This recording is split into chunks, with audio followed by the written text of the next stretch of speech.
So I knew I wanted to shoot something on a low budget, so I was looking for ideas of, the possibilities of shooting a low budget. And I don't know, I've always been a huge Hitchcock fan. My initial idea was like a rear window in a car idea where, I commute for long distances in Los Angeles and am very bored staring out the window, and I was sort of imagining what it would be like to see the same event occur over and over again from a car, and then that sort of evolved to, I'm not going to shoot a movie in a car because that's insane, to, moved into a train, and because the train's not insane. because the train's not insane, obviously. And I just always, and I did ride the train for a while, and I've always liked the idea of, when you meet someone on a train or somewhere and you talk to someone, like, in fact, I just talked to someone who I'm pretty sure is insane and just offered me mushrooms. Like, people are crazy and you never really know what you're getting with people. And so it's this idea of people are more than one thing, people are complex, and what if you just meet the wrong person on, coincidentally, and it sort of grew from there. I mean, it's a challenge. I think LA doesn't make things easy. Permits are hard, cops are hard, insurance are hard, barricades are hard. I mean, all of it's, had we done those things, we never could have made the movie for what we made it for.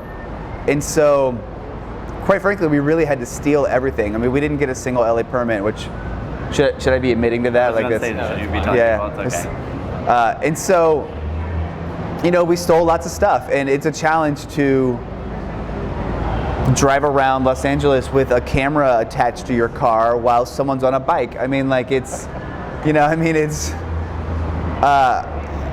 and so, like, Harrison and I had done a lot of scouting locations, and we had a rough idea of, I think we can get away with this at these times, and, and quite frankly, we just got lucky in a lot of situations in which we, were not shut down, and other locations. I mean, if you shoot indoors and you own the location, you don't really need a permit. And we shot the train in Sacramento because they let us. That's the only permit we bought in the whole film, was like $100 Sacramento film permit to shoot for 5 days on a moving train.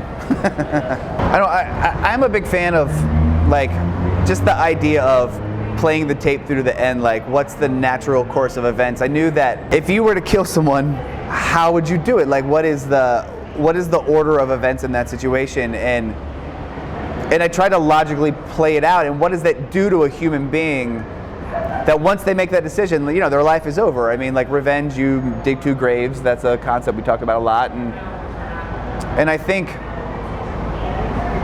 like, once you cross a line and decide that that's the path you're on, how does that affect you as a person? Like, I've always in my mind's eye imagined, like, what's the next day for him after he's done this thing? You know what I mean? Like, what does he do now? Like, he's, Yeah. Do you have any thoughts about that? Funny you should ask. I have a prepared answer. No, I did think about it. and in my mind, as long as I don't find out what the end of the movie is, I feel probably good. Like, I did something. I worked for something and I accomplished it and it happened, and now, it's like, revenge is great and I did it and it worked, right? Yeah. I don't think he's like, oh, I've learned a lesson, that. Not learned a lesson, but I mean, he just murdered. Yeah, but he is happy. He did it. That was the goal. He's not going, oh, I killed someone and I thought I'd be happy, but I'm not. I think he's going, no, screw that guy. He killed my wife. Right, exactly. Yeah. No, for sure. Yeah. Yeah, I think that's true. I mean, I really do think he was a sort of neutral, everyman character, and I didn't kill anyone, I swear to God. I don't know, I mean, there's something about everyone's imagination is going to be better than my movie, you know what I mean? Like, I'm not going to come up with an idea that's going to be better than your imagination. And so when we watch films, we look to emote our feelings on other people. That's why you hold on a close-up of Ryan Gosling forever. I mean, like, we're emoting who we are into them. And so I knew I didn't want too much dialogue. I didn't want to be too explainy. I wanted I wanted to sit with him for long periods of time and just be in this space. And so I wanted to, that's really funny. And so I wanted to, for the audience to put their own emotion into the story. I mean, like I don't know, that was the concept there. Yeah, but because I do comedy mostly, Right. people think that I am funny all the time at home. They're like to my wife Leah, "Oh, he must be laughing all the time." It's like, no, I'm way more like this guy. Yes. Not murdery, but I'm way more just like quiet, and I don't, people could go away. I want to be by myself than you would think. I mean, I wanted a slow film. I wanted a slow build. One of the main goals of the movie for me was the concept of like an unreliable narrator. That there's a guy who takes us on this journey, and you realize during this journey that he's not to be trusted, that whatever you thought was going on with him, you're wrong. And so we needed to sort of be with him and know him before we realize that he's full of shit or he's doing the wrong thing.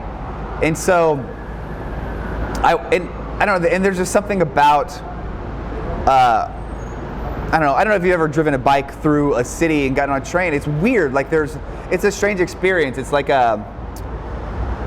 you're too close to people. Like things smell bad. Like there's weird sounds. You know what I mean? There's something of like, I wanted that to be a character in the movie, like in a theme in the movie of getting on the train and like what it's like to ride a bike through a city, and him being quiet and us sitting with him tells us more about him than any dialogue we would have to explain it, I guess. No, it was a fantastic process working with Kevin. We thought he was a very collaborative person. We have worked on this movie for, since 2014. We started on writing trailers, raising money, so on and so forth. So it's nice to see it come to fruition.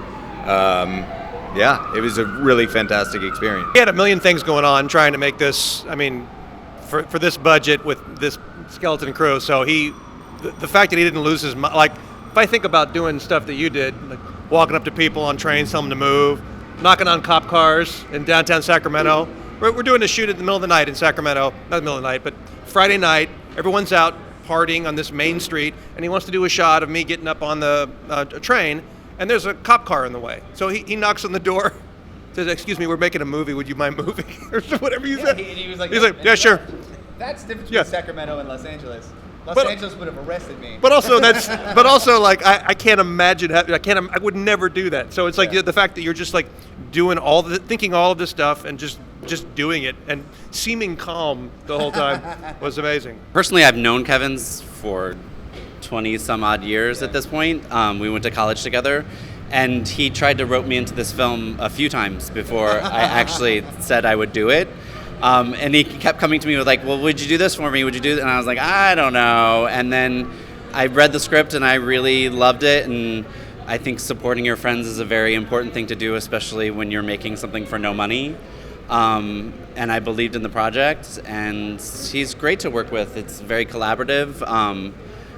Even when we found problems, it was about solving the problems rather than getting upset about the things that were happening.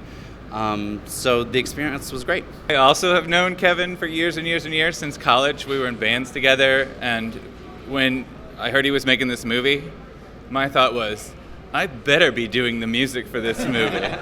And yeah, that worked out. Thank you. But the interesting thing was that I was the only one not in Los Angeles. I moved from Los Angeles right before filming started up to the north woods of Wisconsin, in the middle of the woods. And the music for this film was composed and recorded in the dead of winter, in like negative 30 degrees, can't go outside winter. So I think the contrast between LA and like Siberia sounds really interesting. And that's what I have to say about it. And I loved working with him because it was nothing but notes until there were no more notes. I don't know. I mean, there's something about like a big theme in the movie is transportation is moving, and it's moving on. There's a transition in his life where, he's been in a car accident. He's lost his wife, I mean, like his life is completely different, and he's now shifting from one part of his life. So it's, I don't know, all the transportation stuff kind of feels like a metaphor for just transitioning to another, whatever weird life his life is going to be now.